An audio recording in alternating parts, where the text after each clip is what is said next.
시편 32편 1절에서 11절까지입니다.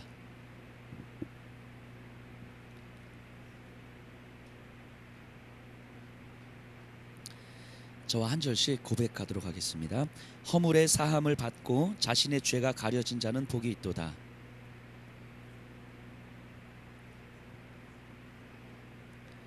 내가 입을 열지 아니할 때에 종일 신음함으로 내 뼈가 새하였도다.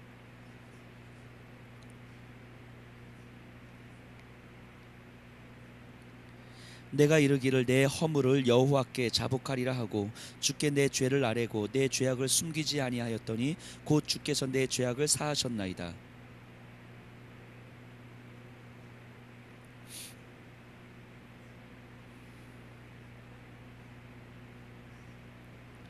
주는 나의 은신처이오니 환난에서 나를 보호하시고 구원의 노래로 나를 두루시리이다.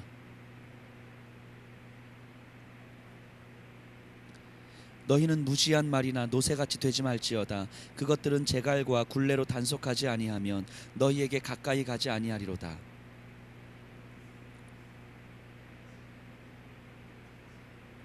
함께 고백합니다. 너희 의인들아 여호와를 기뻐하며 즐거워할지어다. 마음이 정직한 너희들아 다 즐거이 외칠지어다. 아멘. 시편 32편은 시편 가운데서 시편 51편과 함께 쌍을 이루는 시편입니다. 죄에 대한 이야기를 하고 있고요. 죄에 대한 고백과 하나님의 용서에 대한 이야기를 하고 있습니다.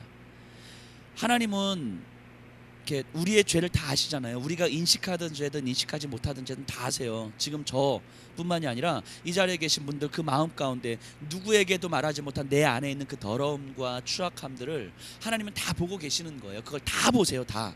중심을 보신 하나님께서 내가 아무리 하나님을 사랑한다 하면서도 그 안에 있는 중심을 보시는 거예요. 어디까지 보시냐면 예수님의 제자 베드로가 예수님이 십자가에 달려 죽으신다고 하셨을 때 베드로가 뭐라고 이야기합니까?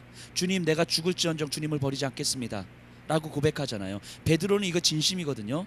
나 주님을 위하여 내 생명을 던질 것입니다. 진짜였어요, 베드로는. 그런데 주님은요, 그 베드로의 그 진심 그 이면에 있는 영적 허약함까지도 보시는 거예요. 너는 모르지만 너는 그 약속 지킬 수 없어 라고 하는 것까지 보시는 거예요, 주님은. 그리고 베드로가 시간이 지나면서 자기 안에 있는 이 죄성 영적 허약함을 보게 되는 거죠. 주님은요, 우리 중심 그 깊은 곳에 있는 것까지 보는 거예요. 그리고 주님은 기다리시는 거죠. 내가 스스로 내 안에 있는 그 깊은 죄를 볼 때까지 기다리시는 거예요. 죄를 볼 때까지. 그리고 내가 내 안에 있는 죄를 보는 그 순간 이 주님을 만날 때라고 이야기하는 거예요. 우리 6절 한번 볼까요? 6절. 이로 말미암아 모든 경건한 자는 주를 만날 기회를 얻어서 주께 기도할지라. 보세요. 주를 만날 기회를 얻어서 주께 기도할지라. 주를 만날 기회가 무엇이냐면 내가 내 죄를 볼 때예요. 내 죄를 볼 때. 내가 내 죄를 보지 못한다는 건 주를 만날 기회를 얻지 못했다라는 이야기입니다. 바꿔 말하면 나의 헌신과 열정이 주님을 만나는 기회를 만드는 게 아니라는 거예요. 주님을 만나는 기회는 언제냐면 내 안에 도살하고 있는 이 죄의 문제를 볼 때라는 거죠. 그리고 그때 기도할지라 라고 이야기하는 겁니다. 기도할지라. 내 죄를 놓고 나도 알지 못했던 이 더러움과 추악함들을 놓고 나는 이제까지 나만 피해자인 줄 알았는데 주변의 사람들이 나를 이렇게 만든 줄 알았는데 사실 알고 보니까 내 안에 도사리고 있었던 이 죄악들이 있었다라는 걸 깨닫게 되었을 때 이것을 놓고 하나님 앞에 기도하라고 이야기하는 거예요. 그럼 하나님 뭐라고 말씀하세요? 즉각적으로 찾아오신다고 말씀하시는 거죠. 주님 미쁘시고 의로우사. 그렇죠? 즉각적으로 찾아오신다고 말씀하시는 거예요. 내가 내 죄를 자백하는 순간 즉각적으로 찾아오셔서 내 마음을 사로잡아 주신다고 말씀하시는 거예요. 그래서 그 다음에 뭐라고 나옵니까? 진실로 홍수가 범람할지라도 그에게 미치지 못하리이다. 이게 믿음인 거예요. 주님, 내가 죄를 고백했을 때에 주님이 내 죄를 용서하시고 내 죄를 받아주시고 나의 고백을 들으셨다는 믿음이 내 안에 확 들어올 때에 홍수가 나를 향하여서 범람해 온다 할지라도 저 홍수가 나에게 미치지 못할 거라고 내 안에 확신이 들어오는 거예요. 그러니까 폭풍 가운데서도 우리가 잠잠해질 수가 있는 거죠. 이것이 평안 아닙니까? 평안, 영적 평안함. 우리가 삶에 아무 문제가 없어서 몸이 내 마음이 되게 편안해요. 이런 게 평안이 아닌 거죠. 홍수가 나를 범람하고 그리고 주변의 적들 원수들이 끊임없이 나를 공격한다 할지라도 저 공격들이 다윗이 고백했던 것처럼 원수의 화살이 나를 비껴갈 것이라고 이야기하는 그 믿음, 원수의 화살이 빗발치듯 나에게 쏟아오는데 그 화살은 다 나에게 미치지 못하리로다 라고 고백하는 그 믿음이 우리를 평안하게 만들어주는 거죠. 이 평안함의 비밀이 어디서부터 옵니까? 내 죄에 대한 확인으로부터 오는 거죠. 내 죄에 대한 확인으로부터, 내 안에 뿌리 깊이 잡혀있는 내 죄성을 바라보는 것으로부터 오는 거죠. 그리고 이 죄를 내가 바라보게 될 때에 그때가 주를 만날 때라고 말씀하시는 거예요.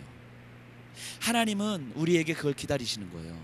그거를, 그 죄를 바라보도록 하기 위해서 우리가 여러 가지 많은 것들을 하는 거죠. 공동체도 있는 거고 뭐도 있는 거고 다 하는 거죠. 하지만 중요한 건 우리가 내 안에 그 죄들을 바라볼 때에 그 죄들을 우리가 하나님의 마음으로 대체할 때, 하나님이 용서해 주심이 내 안에 들어올 때, 그래서 성령 하나님께서 내 안에 나도 모르게 쌓아왔던 이 사단의 권세들, 사단의 권세들이라는 게 뭡니까? 단순한 거예요. 하나님의 마음이 아니면 사단의 권세인 거예요. 하나님의 마음이 아니면 죄인 거예요. 하나님의 마음은 무엇입니까? 하나님으로 인해서 기뻐하는 것이고, 내가 낮아지는 것을 기뻐하는 것이고, 나의 생명 내어줌을 기뻐하는 것이고, 예수 그리스도의 십자가의 길을 쫓아가는 것이 기쁜 거예요. 하나님께서 이 땅에 영원한 하나님께서 유한한 이 세상 가운데 하나님의 마음을 나에게 주셨다는 건 이 유한한 세상이 나를 결코 두렵거나 불안하게 만들지 못한다는 걸 믿는 거예요. 그렇기 때문에 이 세상 가운데서 내가 때로는 많은 돈을 잃어버리건 사람을 잃어버리건 가족을 잃어버리는 어떤 상황이 있다 할지라도 육신으로는 힘들 수 있는데 영원한 하나님의 마음이 유한한 이 땅을 살아가는 내 마음 가운데 들어왔다는 그 사실 하나만으로도 이 세상은 나를 더 이상 불안하고 두렵게 만들지 않습니다라고 하는 그 믿음인 거예요. 그게 하나님의 마음이죠. 그 하나님의 마음이 아닌 것이 다 죄인 거예요. 우리의 연약함은 그 죄를 쉽게 받아들이는 거죠. 이 죄가 들어옴으로 말미암아 사단의 권세가 우리 안에 계속 우리도 모르게 쌓여지는 거죠. 우리의 삶 속에서 쌓여지는 거죠. 우리의 실생활 가운데서. 요즘에 제가 계속해서 고민하고 있는 화두 중에 하나가 바로 일상의 영성이라고 하는 것입니다. 우리의 일상, 종교적 행위가 아닌 우리 하루 아침에 일어나서 밤에 잘 때까지 일상을 살아가는 우리 일상 가운데서 과연 우리의 신앙은 어떤 의미가 있는가? 우리가 어쩔 수 없다고 생각하는 그것들, 당연하다고 받아들였던 환경들, 우리가 상처와 아픔이라는 이름으로 묻어뒀던 그 모습들, 이런 것들에 대해서 과연 신앙은 우리에게 무엇이라고 이야기하고 있는가? 에 대한 고민인 거예요. 근데 이 모든 것들이 다 죄의 문제거든요. 죄의 문제. 근데 일상의 영성이라고 하는 거, 우리 안에 나도 모르게 세포 속까지 들어와 있던 이 죄의 문제들을 하나님의 마음으로 우리 세포 속까지 심어주는 거예요. 일상의 영성이라고 하는 것이. 그렇기 때문에 내 삶을 온전하게 드러내는 것에 두렵지 않고, 내 치부를 드러내는 것에 두렵지 않고, 이것이 하나님의 마음으로 어떤 방식으로 어떻게 해결돼야 될 것인지에 대해서 끊임없이 하나님 앞에 간절하게 구해가는 거죠. 그랬을 때 우리의 신앙은 진짜 하나님의 나라를 향해서 만들어져 가는 거죠. 근데 그렇지 않으면 우리는 죄의 문제와 상처와 아픔의 문제를 이만큼 싹 쌓아놓고 이 위에서 우리는 신앙생활을 하고 있는 거예요. 그러니까 열정을 내고 헌신을 한다고 할 수 있지만 어느 순간 쉬 무너지는 거죠. 베드로가 무너졌던 것처럼. 주님은 이 밑에 있는 우리의 모습을 보는 거죠. 그리고 주님은 우리에게 그것을 보라고 끊임없이 메시지를 주는 거예요. 은혜를 주는 거예요. 그래서 내 안에 있는 내 죄의 문제를 들여다볼 수 있는 것 자체가 하나님께서 우리에게 주시는 은혜고, 그리고 그 은혜 가운데서 이 죄의 문제를 가지고 하나님 앞에 붙들고 매달리고 갈 때에 어느 순간 내 더 깊은 곳까지 성령 하나님께서 깨트려 주심으로 말미암아 내 영혼을 더 깊이 정결케 만들어 주시는 것이 내 영혼의 경험이 될 때에, 이 경험은 우리로 하여금 설명할 수 없는 평안함을 우리에게 허락하는 거예요. 신앙한다는 건요, 신앙생활한다는 건 이 평안함을 누려가는 삶인 거잖아요. 이 평안함을 누리기 때문에 하나님이 말씀하시는 그 하나님의 길을 평안하게 바라보면서 걸어갈 수 있는 거예요. 이 평안함이 있기 때문에. 이 평안함이 없으면 항상 불안하게 이걸까 저걸까 하면서 걸어가는 거죠. 신앙생활 하면서도. 신앙생활 하면서 이 깊은 평안함을 경험하지 못한다는 건 너무너무 안타까운 일인 거예요. 너무너무 안타까운 일. 근데 이 너무너무 안타까운 일들이 오늘날 우리들의 현실이 되어 있는 건 아닌가 하는 생각을 해봅니다. 내가 할 수 있는 헌신과 내가 할 수 있는 열정과 그로 인해서 주시는 감정적인 평안함의 상태가 마치 내 신앙의 전부인 것처럼 살아가는 우리들의 모습이 어느 순간 흔들릴 줄 모르는 그 불안함 가운데서 살아가는 그 모습이 하나님 바라보실 때에 안타까운 거죠. 그래서 하나님 계속해서 우리에게 말씀을 주시는 거예요. 말씀을 더 깊은 곳에 있는 너의 죄들을 좀 보라고. 더 깊은 곳에 있는 네가 아직 해치지 못하고 있는 그 깊은 곳에 있는 나도 모르게 쌓아놓고 있는 그 사단의 권세들을 보라고 말씀하시는 거죠. 그래서 성령 하나님께서는 나도 모르게 내 안에 쌓아오는 사단의 권세들을 계속해서 깨뜨리시는 작업을 하는 거예요. 말씀으로, 기도로, 또 만남으로, 교제로 계속 깨뜨리시는 작업을 하는 거죠. 나를 계속 건드는 거죠. 계속해서 내 안에 뿌리 깊이 박혀있는 이 죄들을 바라보라고 말씀하시는 거죠.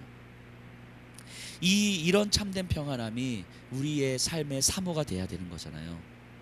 근데 이런 참된 깊은 평안함이 누려지지 못하거나 아니면 이런 평안함 자체가 있는지도 모른 채 살아가는 것, 이게 얼마나 우리를 이렇게 비참하게 만듭니까? 제가 몇 번 말씀드렸지만 죄는요 상태가 아니라 경향성을 가지고 있어요. 죄의 속성이라고 하는 것, 방향성을 가지고 있단 말이죠. 내가 어떤 죄를 지었어. 예를 들면 다윗이 밧세바를 범한 사건을 통해서 간음을 했어. 이것도 죄이지만 죄의 본질은 그게 아니에요. 간음을 했어가 아니에요. 간음을 할 수밖에 없도록 만드는 경향성인 거예요. 그 죄의 흐름 안에 있을 때는 간음을 하게 되는 거죠. 간음을 하지 않더라도 그 죄의 흐름 가운데 있는 거죠. 죄는요 우리로 하여금 어떤 특정한 방향을 향해서 살도록 만드는 거예요. 돈을 바라보는 삶을 향해 살도록 만들든가, 사람을 바라보도록 하는 삶을 살게 만들든가, 우리로 하여금 끊임없이 삶을 살도록 하게 만드는 거예요. 근데 신앙생활을 하는 우리들에게 죄는 어떤 방식으로 들어오냐면, 우리로 하여금 노아의 시대 때 그 많은 사람들이 했던 것처럼 먹고 마시고 장가들고 시집가고 특별히 나쁘지 않은, 하지만 모든 사람들이 일반적으로 다 하는 그런 일들을 쭉 하면서 살게 하는 거죠. 그러니까 어떤 문제의식이 없는 거죠. 그리고 우리가 신앙인임을 드러내는 방식은 주일날 와서 예배드리고 기도하고 큐티하는 거인 거죠. 그러니까 우리가 내가 신앙인입니다 라고 드러내는 방식은 하나의 상태인 거죠. 상태, 예배 드리는 상태, 기도하는 상태, 말씀 읽는 상태. 하지만 우리의 삶은 죄의 경향성을 가지고 살아가는 거죠. 이해가 되시나요? 신앙은 방향성, 경향성이거든요. 삶의 방향의 문제인 거예요. 방향의 문제. 마치 100m 달리기를 하는데 꼬린 지점이 저쪽인데 저쪽을 향해서 계속 달려가다가 저 꼬린 지점을 계속 가다가 보는 거죠. 가다 이렇게 보는 거죠. 그럼 나는 저쪽 꼬린 지점 알고 있어 라고 하면서 이렇게 가고 있는 거죠. 이것이 어찌 보면 오늘날 우리가 신앙생활하는 모습일 수도 있겠다는 생각을 하게 됩니다. 죄는요 일상적인 사람들이 살아가는 삶의 방식으로 살게 하는 거예요. 우리로 하여금 남들 살아가는 방식으로 우리로 하여금 살게 하는 거예요. 그리고 교회 나오게 하고 기도하게 하고 말씀 읽게 하는 거죠. 우리의 삶의 방향성은 죄의 방향성인데 가끔씩 종교적 행위를 하게 만드는 거죠. 하나님은 그 죄를 보라고 말씀하시는 거죠. 우리의 마음의 상태가, 우리의 생각의 상태가, 우리의 영혼의 상태가 하나님 나라를 향하여서 지속적으로 가고 있는가? 가고 있다고 하는 말은요, 내 안에서 하나님께서 어떻게 일하실 것인지에 대한 기대감이 조금씩 생기는 거예요.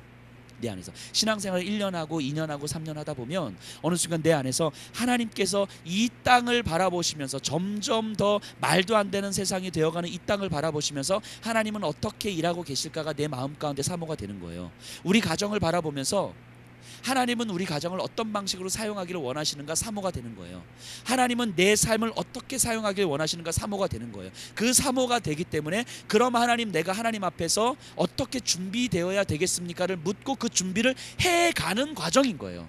그러니까 단순하게 예배드린다의 문제가 아니라 내 삶이 하나님 나를 어떻게 사용하실 것인가에 대해서 내가 어떤 마음으로, 영적인 상태로, 생각으로 구체적으로 준비되어져 가는가의 문제인 거예요. 이게 신앙이죠. 이게 신앙.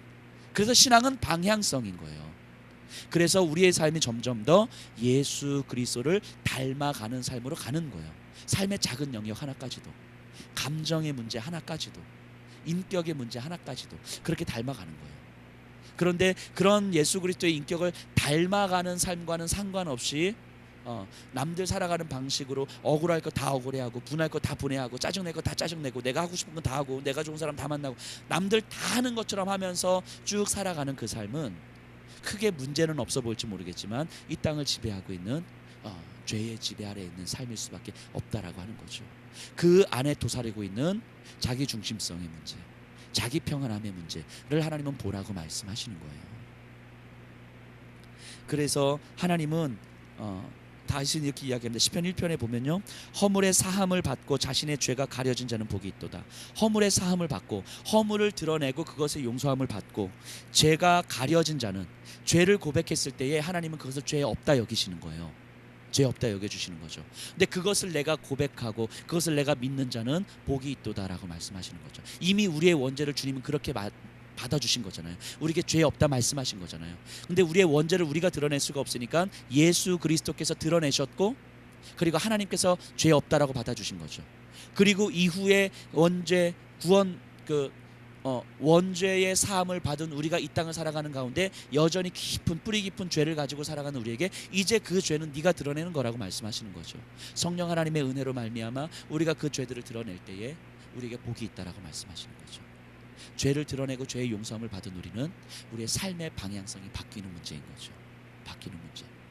저는 이 자리에 계신 분들이 주님이, 우리 하나님께서 우리의 남은 삶을 어떻게 사용하실지에 대한 기대감이 있었으면 좋겠어요.